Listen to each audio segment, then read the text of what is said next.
আমি চাকরি করি, আমার সময় কম, কিন্তু আমি ডাব্লিউবিসিএস এ বসছি 2024-এ।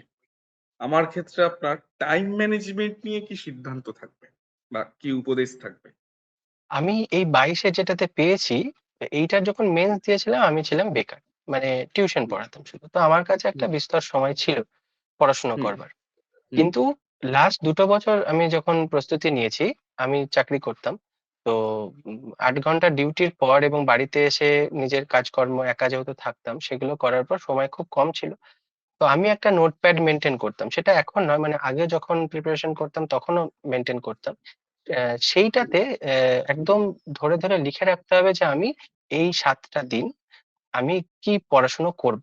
তাহলে সাবজেক্ট ওয়াইজ তার কাছে একটা তথ্য থাকবে যে আমি ইতিহাসে, ভূগোলে, পলিটি, ইকোনমিক্স এই জিনিসগুলো পড়বো। অঙ্ক এই করব। এইবার তারপরে তার হচ্ছে দৈনিক রুটিন তৈরি হবে। দৈনিক রুটিনটা হুম সে তার মতো করে করবে, অন্তত চেষ্টা করতে হবে মানে যেন অন্তত ৪টে-৫টা ঘন্টা যেন সে বসে। মানে সকালের দিকে ২ ঘন্টা, রাতের দিকে ২ ঘন্টা করলো। অফিসে বসে একটু পেপারটা পড়লো। হ্যাঁ? এটুকু সময় কিন্তু মোটামুটি বার করা যায়। আমি করতে পেরেছিলাম। হ্যাঁ?